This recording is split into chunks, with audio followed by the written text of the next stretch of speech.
दर्शकों नमस्कार, राम राम, जय श्री राम और जय माता दी। मैं हूं अश्विनी मगोत्रा और आप देख रहे हैं अपना पसंदीदा न्यूज़ चैनल जम्मू तर्कश। सुबह का वक्त और मैं हाजिर हूं कुछ चुनिंदा खबरें लेकर। पहले मुख्य खबरें सुन लेते हैं, बाद में विस्तार से सुनेंगे। पापा की परी का अजीबोगरीब कमाल देखिए। विधायक और लड़की से छेड़छाड़। अब पुराना माल भी नए रेट पर बिकेगा। परिवार एक पर निवासी अलग अलग जिले के। नेपाल में नए प्रधानमंत्री का चुनाव हो गया। वो लड़का जिसने नेपाल के आंदोलन को उग्र किया। 17 साल 15 सरकारें पर चली कोई भी नहीं। अब फ्रांस में भी उग्र प्रदर्शन शुरू हो गए हैं। क्या कारण है कि फ्रांस भी अब जलने लगा है? 7, 8, 9 सितंबर 2025 शुभ या अशुभ। यूं तो थार गाड़ी के लोगों को कुचलने के कई वीडियो सामने आ ही चुके हैं, लेकिन आज एक नया वीडियो उसका सामने आया है जिसमें एक महिला एक थार गाड़ी 27 लाख रुपए में दिल्ली लक्ष्मी नगर के शोरूम से खरीदती है और वो शोरूम में ही थार गाड़ी की पूजा वगैरह कर लेती है, पंडित को बुलाकर करवा भी लेती है।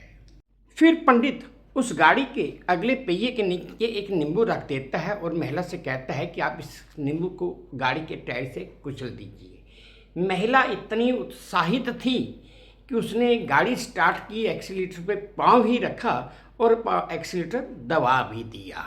बस उसके बाद क्या होना था, जो करना था वो तो गाड़ी ने करना था। गाड़ी का शोरूम पहली मंजिल पर था। गाड़ी शोरूम का शीशा तोड़ते हुए नीचे सड़क पर आ गिरी। दर्शकों आप ये वीडियो देखिए जो मुझे वे टू न्यूज़ के सुझाने से प्राप्त हुआ है। निर्वाण विहार मेट्रो स्टेशन के बिल्कुल नीचे यहाँ पर महिंद्रा का शोरूम था, जहाँ पर बताया जा रहा है, यहाँ के जो स्थानीय लोग हैं उनके द्वारा बताया गया है, जो यहाँ पर जिन्होंने दृश्य दिखा था कि लड़की ऊपर शोरूम के अंदर नई गाड़ी लेने के लिए आई थी, थार गाड़ी, और जैसे ही वो नींबू के ऊपर अपनी गाड़ी के टायरों को चढ़ाकर, जैसे होता है हर मतलब हिंदू धर्म के अंदर होता है कि नई गाड़ी जब ली जाती है तो नींबू मिर्ची लगाई जाती है, नींबू के ऊपर चढ़ा के और सारे विघ्न बाधा दूर की जाती है। तो जैसे ही नींबू के ऊपर चढ़ाने के लिए लड़की ने एक्सीलेटर दिया तो एक्सीलेटर इतनी जोर की दिया कि वो सामने से, आप देख रहे हो ना, सामने से यहाँ से शीशा तोड़कर सीधा जो थार गाड़ी है वो यहाँ आके गिरती है। नई एकदम थार गाड़ी है, चुन्नी उन्नी इसमें बंधी हुई है, तो और तमाम यहाँ पर आकर जैसे ही गिरी तो लड़की की, यहाँ पर जो अंदर बैठी हुई लड़की थी जिसने एक्सीलेटर दिया था, उसकी गर्दन टूट गई है ऐसा बताया जा रहा है और उसको आनंद फानन में तुरंत ही हॉस्पिटल भेज दिया गया है। लेकिन यहाँ पर आप देख रहे होंगे थार गाड़ी की अभी स्थिति किस प्रकार की है। एकदम नई ब्रांड न्यू शोरूम से निकालने के लिए यहाँ पर थार गाड़ी लेके आए थे और अभी आप इसकी कंडीशन देख रहे होंगे। तमाम गाड़ी जो यहाँ से टूट गई है और यहाँ से शीशे चकनाचूर हो गए हैं, सारे के सारे जो अंदर एयर बैग्स थे वो सब खुल गए हैं और लड़की की जो स्थिति है थोड़ी गंभीर बताई जा रही है। और ये यहाँ पर निर्माण विहार मेट्रो स्टेशन के जस्ट नीचे महिंद्रा का शोरूम है। इस स्थान पर यहाँ पर ये पंजाब की तरन तारण अदालत ने 2013 के एक लड़की को छेड़ने के मामले में आम आदमी पार्टी विधायक मनजिंदर सिंह लालपुरा और उनके 7 साथियों को दोषी ठहराया है। इस मामले में अदालत 12 सितंबर को सजा का ऐलान करेगी। गौरतलब है कि मनजिंदर सिंह लालपुरा 2013 में एक टैक्सी ड्राइवर हुआ करते थे। कितनी अजीब बात है कि आम आदमी पार्टी का विधायक और लड़की से छेड़छाड़। वैसे जम्मू कश्मीर में डोडा के एक और विधायक हैं आम आदमी पार्टी के, महराज मलिक, उनका भी यही हाल है। अभी कल ही उन्हें माफ़ कीजिएगा परसों ही उनके ऊपर PSA लगाकर उन्हें जम्मू की कठुआ जेल में डाल दिया गया है। उनके भी बयान बड़े अजीबोगरीब बयान आते हैं कि हिंदू लोग शराब ज़्यादा पीते हैं, इस तरह के उनके बड़े बयान आते हैं। शायद आम आदमी पार्टी की करतूत ही यही है या उसकी हकीकत ही यही है। सरकार ने 22 सितंबर को लागू हो रही नई GST जो स्कीम आई है, उससे पहले कंपनियों के पास जो पुराना स्टॉक बचा हुआ था उस स्टॉक को नई रेट लिस्ट लगाकर बेचने की इजाज़त दे दी है। लेकिन सरकार ने इसमें ये भी साफ किया है कि पुराने रेट भी ग्राहकों को देखने चाहिए और नए रेट भी ग्राहकों को देखने चाहिए। अब ग्राहक की मर्जी है कि वो सामान लेना चाहे तो ले, नहीं लेना चाहे तो नहीं ले। सरकार ने इसमें व्यापारी वर्ग को ये एक रियायत दी है कि 22 सितंबर से नई दरें लागू हो जाएंगी, उसकी वजह से उन्हें कोई नुकसान न पहुंचे। न्यूज़ 18 की एक रिपोर्ट के अनुसार राजस्थान के जयपुर जिले में सीमा के पास स्थित एक गांव जिसका नाम तयोद है, वहां पर एक मकान बना हुआ है और ये मकान 2 जिलों में बटा हुआ है। इस मकान की दहलीज जयपुर में और कमरे डिडवाना कुचामन जिले में आते हैं। और तो और इस मकान में रहने वाला परिवार तो एक ही है, पर उसके सदस्य 2 जिलों के अलग अलग जिलों के निवासी हैं। रिपोर्ट्स के मुताबिक इस मकान को बनाने के लिए जो ज़मीन खरीदी गई थी वो आज से तकरीबन 15 साल पहले खरीदी गई थी। रिपोर्ट्स के मुताबिक नेपाल में हिंसक विरोध प्रदर्शनों के बीच सरकार गिरने के बाद जैन जेड प्रदर्शनकारियों ने पूर्व चीफ जस्टिस सुशीला कार्की को अंतरिम नेता चुन लिया है। सोशल मीडिया पर बैन के चलते विरोध शुरू हो गए थे। प्रदर्शन बेकाबू होने और सरकारी इमारतों में आगजनी के बाद केपी शर्मा ओली को भी प्रधानमंत्री पद से इस्तीफा देना पड़ा था, लेकिन अब सुशीला कार्की को नेता चुन लिया है। दर्शकों, नेपाल के हालात पर भी एक नज़र डाल लेते हैं। नेपाल के राष्ट्रपति और सेना प्रमुख ने उग्र आंदोलनकारियों से शांति की अपील की है।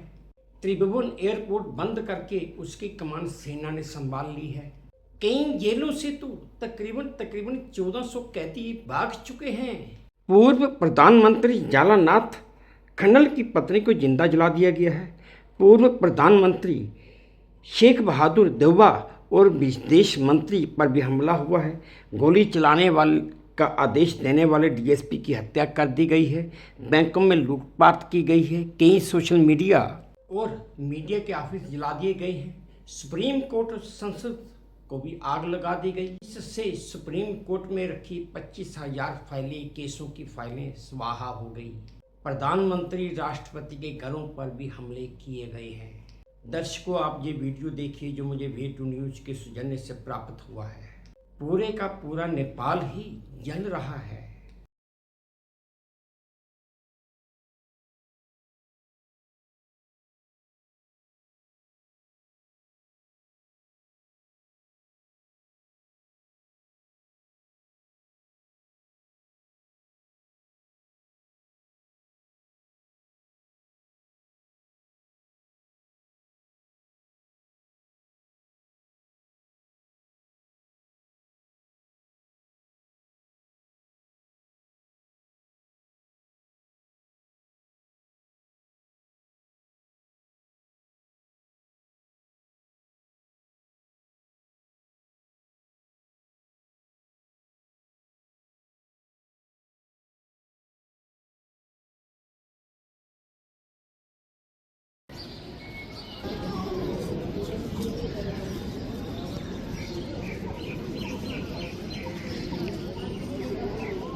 दर्शकों, अब मैं आपको आविष्कार दाऊद उस लड़के की स्पीच भी सुनवाऊंगा, उसका वीडियो भी दिखाऊंगा जिसने इस आंदोलन को इतना उग्र बना दिया। उस लड़के ने स्पीच दी, मैं जहाँ खड़ा हूँ नया नेपाल बनाने के सपने के साथ आशा और जुनून जल रहा है, पर मेरा दिल बारी है क्योंकि ये सपना मुझसे दूर होता जा रहा है। उठो और चमको, आने वाले साम्राज्य के भविष्य आपके ऊपर मंडराते अंधेरे को वेद कर मैं जहाँ उपस्थित हूँ। नेपाल हमारी माँ है, इसने हमें जन्म दिया, बदले में हमसे क्या मांगा हमारा योगदान। हम क्या कर रहे हैं, राजनीतिक दलों के स्वार्थी खेलों में, भ्रष्टाचार में हमारा भविष्य बुझ रहा है। अगर हम राष्ट्र का निर्माण नहीं करेंगे तो कौन करेगा। हम आग हैं जो अंधकार को जलाकर राख कर देगी। इस राष्ट्र के लिए हमारे पूर्वजों ने अपना खून बहाया है, हम इसे खो नहीं सकते। हमें फैसला करना होगा। राजा वीरेंद्र ने भी कहा था कि भले ही मैं मर जाऊं पर देश जीवित रहना चाहिए। इन शब्दों को अपने दिल में रखिए। नेपाल हमारा है और इस नेपाल का भविष्य हमारे साथ है। जय नेपाल। देखा दर्शकों, कितनी इसने वर्डिंग अच्छी इस्तेमाल की कि लोग इतने उग्र हो गए। दर्शकों, अब आप ये वीडियो देखिए जो मुझे V2 न्यूज़ के सौजन्य से प्राप्त हुआ है। Today I stand here with a dream of building a new Nepal, with a fire of hope and passion burning within me. But my heart is heavy because this dream seems to be slipping away. Rise and shines, futures of this upcoming imperial empire. I, Avishkar Raut, the head boy of this everlasting imperial institute, Holy Bell English Secondary School, welcomes you with open arms to our 24th annual program. I put myself before you this moment to shed light within your consciousness by piercing the dark nimbus that circles above you. I am present here today to immortalize a monumental change in the course of history. Nepal, our mother, this country gave us birth, nurtured us. But what did it ask in return? Just our honesty, our hard work, our contribution. But what are we doing? We are bounded by the chains of unemployment, fleeing abroad in search of opportunities. We are trapped by the selfish games of political parties. Corruption has woven a web that is extinguishing the light of our futures. Youth, rise! We are the torch bearers of change. If you do not raise our voices, who will? If you do not raise our voices, who will? If you do not build this nation, who will?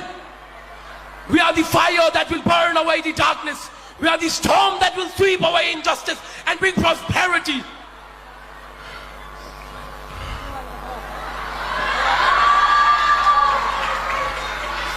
Our ancestors shed their blood to give us this nation.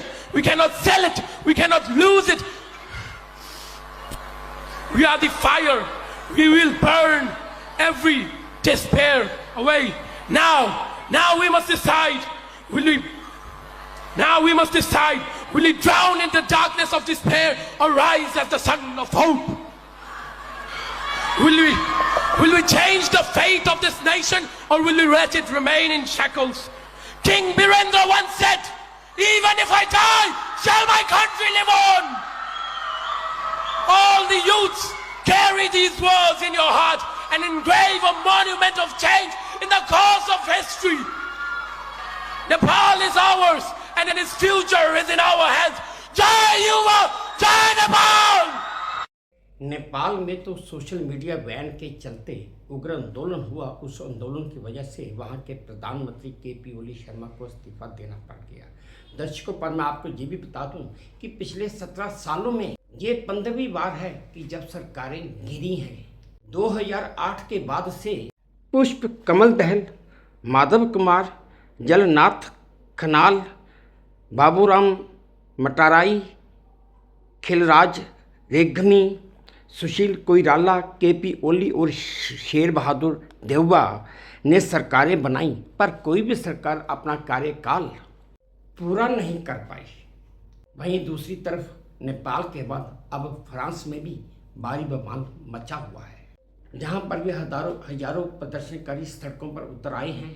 सरकार की आर्थिक विरोधी नीति के कारण ये लोग हंगामे कर रहे हैं। कई जगहों पर आगजनी की घटनाएं भी हुई हैं। प्रदर्शनकारी पुलिस और पुलिस स्टेशनों पर पथराव भी कर रहे हैं और सरकारी इमारतों को नुकसान भी पहुंचा रहे हैं। वो कंट्रोल ही नहीं हो रहे हैं। दर्शकों, आप ये वीडियो देखिए जो मुझे वे2 न्यूज़ के सौजन्य से प्राप्त हुआ है। दर्शकों, ये है वो वीडियो प्रदर्शनकारियों का जो मुझे वे2 न्यूज़ के सौजन्य से प्राप्त हुआ है। दरअसल इस वीडियो में एक गाना भरा हुआ है, इंग्लिश का गाना है, और मुझे यूट्यूब पर कॉपीराइट की वजह से वो गाने की आवाज़ बंद करनी पड़ गई है और मैं आपको खुद बोल के दिखा रहा हूँ। आप देख सकते हैं कि प्रदर्शन में कितने लोग शामिल हैं। ये नहीं कि 1000-2000। आप प्रदर्शनकारी को देखकर इतना कह सकते हैं कि पूरे का पूरा फ्रांस ही इस प्रदर्शन में उमड़ पड़ा है। लोग, मतलब ये कि लोग वहाँ की सरकार की पॉलिसियों से इस कदर नाराज़ हैं कि लोग अब पीछे हटने का नाम ही नहीं ले रहे। आप देख सकते हैं कि कितना लंबा प्रदर्शन है और क्या हो रहा है, क्या नहीं हो रहा है। सरकार तो सरकार है, खैर अब ये दूसरे देश का मसला है, वहाँ की सरकार क्या कहती है क्या नहीं, हम कुछ नहीं कह सकते। तो चलिए दर्शकों, अब बढ़ते हैं आज की आखिरी चुनिंदा खबर की तरफ। दर्शकों, अगर मैं ये कहूँ कि ये सितंबर 2025 के 3 दिन यानी कि 7, 8 और 9 तारीख के दिन काफ़ी मनहूस थे। 3 दिन, 3 देश और 3 सरकारें खत्म हो गई। 7 सितंबर को जापान के प्रधानमंत्री शिंगेरू इशिबा ने ऊपरी संसद में चुनाव हारने और पार्टी में विरोध के कारण इस्तीफा दे दिया था। वहीं 8 सितंबर को फ्रांस के प्रधानमंत्री फ्रांसवा बायरू को अविश्वास प्रस्ताव के जरिए हटा दिया गया था और 9 सितंबर 2025 को नेपाल में उग्र आंदोलन के चलते वहां के प्रधानमंत्री श्री KP ओली शर्मा जी को तो इस्तीफा देना पड़ गया है ना। तीनों मनहूस थे। खैर दर्शकों, ये थी आज की कुछ चुनिंदा खबरें जो मैंने आपके साथ साझा की। उम्मीद करता हूँ आपको ठीक लगी होंगी। अगर ठीक लगी है तो मेरी वही प्रार्थना कि प्लीज़ मेरे इस चैनल को लाइक कर दीजिए, शेयर कर दीजिए और सब्सक्राइब भी कर दीजिए। और हाँ, अपने कमेंट्स मेरे कमेंट बॉक्स में ज़रूर डालिए ताकि मैं उन्हें भी ध्यान से पढ़ सकूँ। बस अब इसी उम्मीद के साथ आपसे विदा लेता हूँ कि आप अपना भी ध्यान रखेंगे, अपने देश का भी ध्यान रखेंगे। जय भारत और धन्यवाद।